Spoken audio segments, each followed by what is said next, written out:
ہے کہ حضرت آدم علیہ السلام جب آسمانوں سے جنت سے نیچے زمین میں تشریف لائے تو حدیث پاک کے اندر آتا ہے، حوالہ ہے تفسیر روح البیان کا، جلد نمبر 2 ہے، 114 نمبر صفحہ ہے، کہ جب حضرت آدم علیہ السلام زمین پر تشریف لائے تو 300 سال تک اللہ کی عبادت کرتے رہے، 300 سال تک گریہ زاری کرتے رہے، 300 سال تک جو ہے اللہ تبارک و تعالیٰ سے بخشش طرف فرماتے رہے، 300 سال تک آپ جو ہے اللہ کی بارگاہ میں گریہ زاری کرتے رہے، عاجزی اور انکساری کا اظہار کرتے رہے۔ آخر کار 300 سال کے بعد جو ہے حضرت آدم علیہ السلام اللہ کی بارگاہ میں عرض کرتے ہیں، یا ربی، اے باری تعالیٰ، انی اسألوکا بحق محمد ان غفرت لی، اے اللہ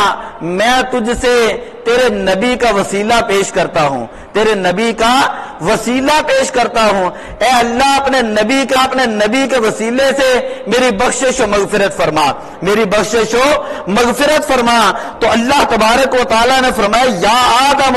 کیف عرفت محمدا، اے آدم تم نے محمد صلی اللہ علیہ وسلم کو کیسے پہچانا؟ ولم اخلقہ،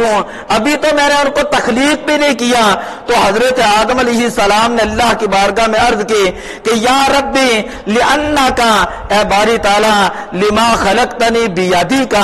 جس وقت تو نے مجھے اپنے ہاتھ سے بنایا، ورفخت فیا من روحک،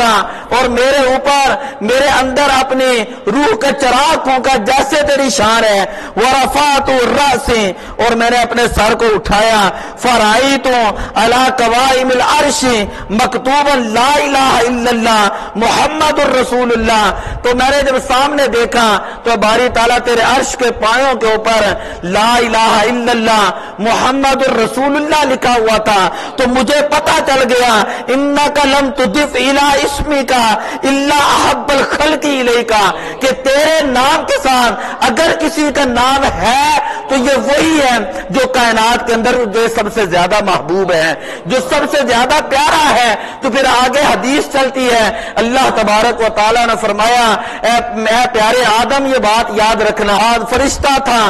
نہ آدم تھے نہ ظاہر تھا، خدا پہلے، بنے ساری خدائی سے محمد مصطفیٰ پہلے، اگر میرا محبوب نہ ہوتا تو میں تمہیں بھی پیدا نہ کرتا، میں جنت کو بھی پیدا نہ کرتا، میں دونوں کو بھی تخلیق نہ کرتا، میں فرشتوں کو بھی نہ بناتا، نہ میں زمین کو بناتا، نہ میں آسمان کو بناتا۔ وہ عزت ربی، اور مجھے میری ربوبیت کی عزت کی قسم ہے، لولا کا لما اظہرت ربوبیہ، محبوب اگر تجھے پیدا کرنا مقصود نہ ہوتا، اے آدم یاد رکھو، اگر اس نبی کو تخلیق کرنے کا ارادہ نہ ہوتا، کائنات کو میں وجود نہ پہناتا، نہ آسمانوں کو بناتا، نہ زمینوں کو بناتا، اللہ حتیٰ کہ مجھے میرے رب ہونے کی قسم ہے میں اپنا رب ہونا بھی ظاہر نہ فرماتا۔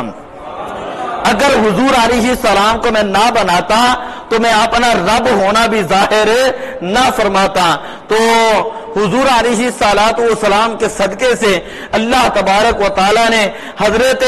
آدم علیہ السلام ان کی توبہ کو قبول فرمایا، اور علماء نے لکھا حضرت نوح علیہ السلام کی کشتی کو کنارہ ملا، وہ بھی مصطفیٰ کے صدقے سے، حضرت ابراہیم علیہ السلام پہ نار نمرود گلزار ہوئی، وہ بھی مصطفیٰ کے صدقے سے، حضرت اسماعیل علیہ السلام اگر ان کے حالت پہ چھری نہیں چلتی وہ بھی نور مصطفیٰ کے صدقے سے، حضرت عیسیٰ علیہ السلام کائنات کے اندر تشریف لاتے ہیں اور کائنات کے اندر آ کر بتاتے ہیں اے لوگوں وہ اللہ کا نبی ہے، وہ آخر میں آئے گا، اس کے یہ کمالات ہیں، اس کے یہ فضائل ہیں، اس کے یہ مناقب ہیں، اور اگر تمہاری زندگی میں آئے تو تم نے ان کا کلمہ پڑھ لینا ہے، تم نے ان کے اوپر ایمان لانا ہے۔ قرآن کے اندر سورہ صف اٹھا کر دیکھیں، حضرت عیسیٰ علیہ السلام کا جملہ قرآن کے اندر موجود ہے، فرماتے ہیں مبشرا برسول یاتی من بعد اسمہ احمد، میں ایسے رسول کی بشارت دے رہا ہوں جو میرے بعد آئے گا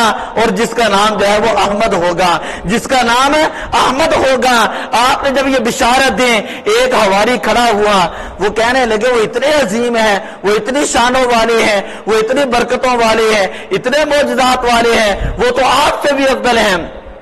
حضرت عیسیٰ علیہ السلام نے فرمایا کہ تم نے کیا بات کر دی ہے؟ یہ بات میں پورے حوالے کے ساتھ کہہ رہا ہوں، پورے حوالے کے ساتھ۔ فرمایا تم نے یہ کیا بات کہہ دی ہے؟ وہ تو اتنی شانوں والے ہیں، اتنی برکتوں والے ہیں، ان کے نالین پاک کے اگر تسمے بند کرنے کی اجازت عیسیٰ علیہ السلام کو مل جائے تو یہ عیسیٰ علیہ السلام کے مقدر کی بات ہوگی۔ فرمایا میں تو ہر روز یہ اللہ کی بارگاہ میں دعا کرتا ہوں، اے اللہ مجھے اپنے حبیب علیہ السلام کی امت کے اندر داخل فرما، اے اللہ مجھے امت کے اندر داخل فرما۔ حضرت عیسیٰ علیہ السلام جب قرب قیامت تشریف لائیں گے تو آپ سیرت پڑھ کر دیکھ لیں، احادیث پڑھ کر دیکھ لیں، نبی پاک صلی اللہ علیہ وسلم کی شریعت مطہرہ، نبی پاک کی شریعت مطہرہ کی تبلیغ فرمائیں گے اور حضور علیہ الصلوۃ والسلام کے غلامی کی حیثیت سے کائنات میں تشریف لائیں گے، اور جب آپ کا وصال ہوگا تو جہاں آپ کا روضہ پاک ہے نبی اکرم صلی اللہ علیہ وسلم کے قدمین کی طرف، قدمین شریفین کی طرف علماء نے لکھا کہ ایک قبر کی جگہ موجود ہے اور وہ جگہ حضرت عیسیٰ علیہ السلام کی ہے۔ آج تو لوگ جو ہیں وہ یہ کہتے ہیں کہ یا رسول اللہ نہیں کہنا چاہیے، یا حبیب اللہ نہیں کہنا چاہیے، یا نبی اللہ نہیں کہنا چاہیے۔ بات بڑی لمبی ہو جانی اگر میں آیتیں پڑھوں۔ اللہ تعالیٰ نے باقی نبیوں کو جب مخاطب کیا، باقی نبیوں کو جب پکارا تو ان نبیوں کا نام لے لے کر پکارا۔ اللہ تعالیٰ نے فرمایا کہ یا ابراہیم، کہیں پر فرمایا وذکر فی الکتاب اسماعیل، کہیں پر فرمایا وذکر فی الکتاب موسیٰ، کہیں پر فرمایا وذکر فی الکتاب مریم، کہ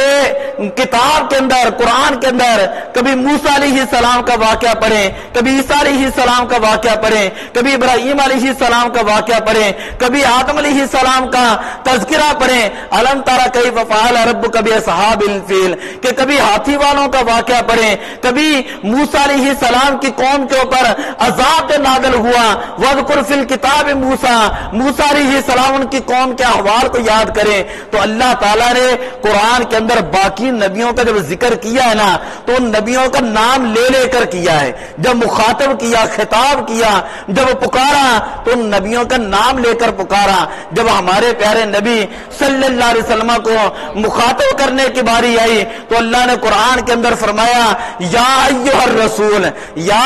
ایھا الرسول، یا حرف ندا ہے اور ڈبل ندا ہے کیونکہ ایھا آ چکا ہے سال، یا ایھا النبی، اے پیارے نبی، کبھی فرمایا یا ایھا المزمل، کبھی فرمایا یا ایھا المدثر۔ یہ شان ہے میرے آقا صلی اللہ علیہ وسلم کی، تاکہ کائنات والوں کو پتہ چل جائے اگر میرے محبوب کو بلانا ہے، اگر میرے محبوب کو پکارنا ہے تو یا رسول اللہ کہہ کے پکاریں، یا حبیب اللہ کہہ کے پکاریں، یا نبی اللہ کہہ کے پکاریں، یا رحمت للعالمین کہہ کے پکاریں، یا خاتم النبیین کہہ کر پکاریں، یا شفیع المذنبین کہہ کر پکاریں۔ ہم اپنے علماء کی عظمت اور ان کی سوچ کو ہم سلام پیش کرتے ہیں جو ہر موقع کے اوپر اپنے نبی کے نعرے لگواتے ہیں، ہر موقع کے اوپر اپنے نبی کی نعتیں اور حضور کا ذکر کرتے ہیں تاکہ کائنات والوں کو پتہ چل جائے کہ یا رسول اللہ یہ وہ نبی ہیں جنہوں نے دنیا میں بھی کام آنا ہے، جنہوں نے قبر میں بھی کام آنا ہے، جنہوں نے